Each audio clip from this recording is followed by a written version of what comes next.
이해할 수 없는 무한히 복잡한 감성. 내가 제안할 수 있는 대답은 하나님이 일면으로는 악인이 죽음을 슬퍼하시고 다른 면에서는 기뻐하신다는 것이다. 하나님의 감성은 우리가 온전히 이해할 수 없을 만큼 무한히 복잡하다. 예를 들어 한순간에도 전 세계 1,000만 크리스천의 기도를 동시에 들으시고 동정하시는 아버지로서 각 사람을 인격적으로 또 개인적으로 긍휼히 여기신다. 그 1,000만 명의 기도 중에 어떤 이는 가슴을 찢어질 테고 어떤 이는 기쁨으로 환호할 텐가. 누가 이것을 이해할 수 있을까? 하나님은 우는 자와 기뻐하는 자가 동시에 하나님께 찾아올 때 어떻게 우는 자와 더불어 우시고 기뻐하는 자와 더불어 기뻐하실 수 있는가? 정말 사람들이 쉴 새 없이 항상 하나님께 들이닥치는 걸까? 또한 하나님이 매일 세상의 죄악에 분노하시면서 동시에 매 순간 지구 어디선가 죄인 하나가 회개하는 것으로 인해 어마어마한 기쁨으로 즐거워하신다라는 사실을 누가 이해할 수 있을까? 하나님은 악인이 불순종에 분노하시고 그 백성의 더러운 말에 끊임없이 슬퍼하시면서도 날마다 자기 백성을 기뻐하시고 회개한 탕자가 집으로 돌아오는 것에 쉼없이 기뻐하신다는 사실을 누가 이해할 수 있을까? 우리 가운데 누가 감히 하나님께 감정의 복합체가 있을 수 없다고 말할 수 있겠는가? 우리가 여기에서 취할 수 있는 모든 것은 하나님이 성경을 통해 우리에게 말씀해 주신 것뿐이다. 그리고 하나님이 우리에게 이미 말씀해 주신 것은 하나님이 악인의 심판에서 기쁨을 경험하지 않으신다는 일면이 있는가 하면 기쁨을 경험하시는 일면도 있다는 것이다.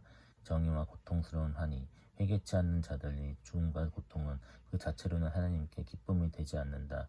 하나님은 과학적이지 않으시다. 하나님은 악에 차 있거나 피해 줄여 있는 분이 아니다. 반면에 불순종하고 악하고 불신하는 자가 받는 심판으로 하나님은 기뻐하시는 것은 진리와 의가 고양되고 하나님의 영예와 영광이 변호되기 때문이다. 모세는 이스라엘이 회개하지 아니하면 여호와가 그들을 망하게 하시며 멸하기를 기뻐하실 것이라고 경고한다. 이는 여호와께 반항하고 회개하마저 포기한 자들이 우쭐거리며 전능자를 비참하게 만들었다고 자랑하지 못하게 하실 것이라는 의미다. 하나님은 의로운 심판으로 승리하시는 분인지 결코 패하지 않으신다. 또한 모세는 저들이 심판받을 때 저들이 깨닫지도 못한 채 하나님이 그분의 정의와 능력과 무한한 영광의 가치를 드러내시며 기뻐하시는 기회를 제공한다고 말한다. 이는 우리를 향한 경고이기도 하다. 하나님은 절대 조롱의 대상이 아니시다. 하나님은 덫에 걸리거나 궁지에 몰리거나 강요당하지 않으신다. 갈보리로 가시는 여정에서도 주님은 천사들의 군단을 거느리고 계셨다. 이를 내게서 빼앗는 자가 있는 것이 아니라 내가 스스로 버리노라. 나는 버릴 권세도 있고 다시 얻을 권세도 있으니 주님은 자신이 선하신 기쁨으로 가셨다.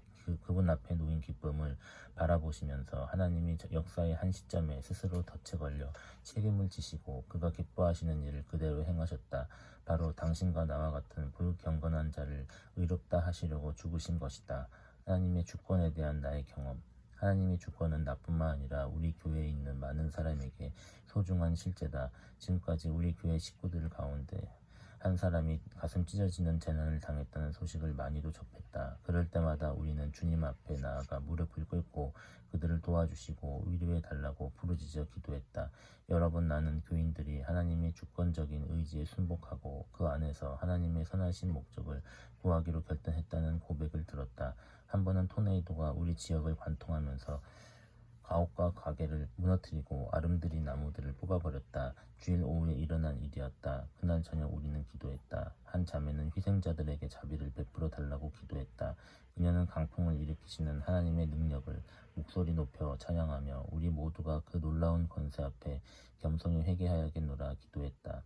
우리 교회 한 성도의 아들은 모터보트에 치이는 사고를 당했다. 다행히 목숨은 건졌지만 양쪽 무릎이 심하게 상했다. 그리고 가슴과 목에는 배의 프로펠러 자국이 선명하게 나 있었다.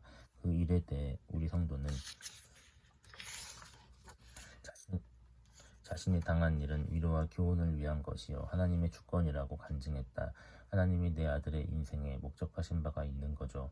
우리 가족 모두에게도요. 우리가 하나님을 신뢰한다면 이것이 우리 가정의 선한 것임을 알게 됩니다.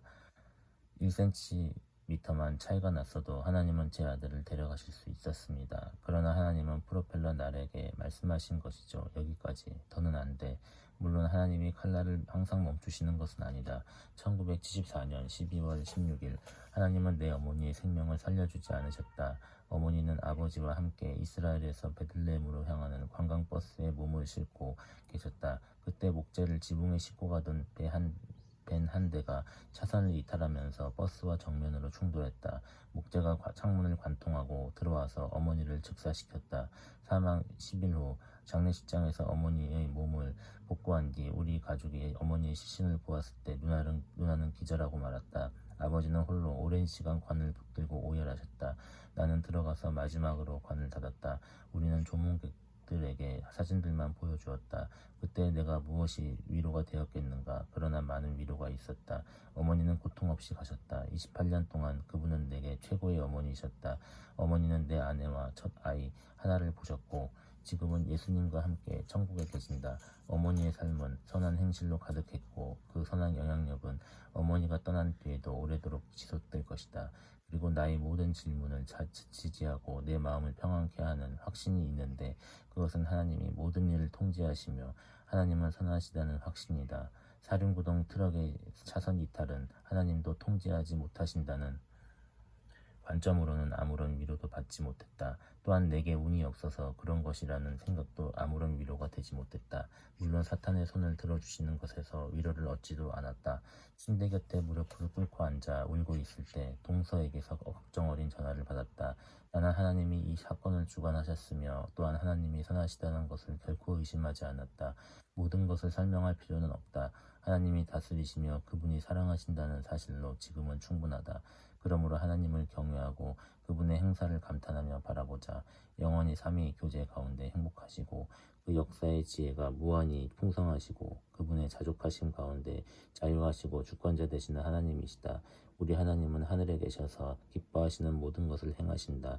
하나님의 전능한 손길 아래 겸손히 엎드려 그분이 뜻이 서는 것을 기뻐하고 언젠가는 열방의 모든 족속이 그분 앞에 경배할 것을 기뻐하자. 나라는 여호와의 것이요 여호와는 모든 나라의 주제이시기 때문이다.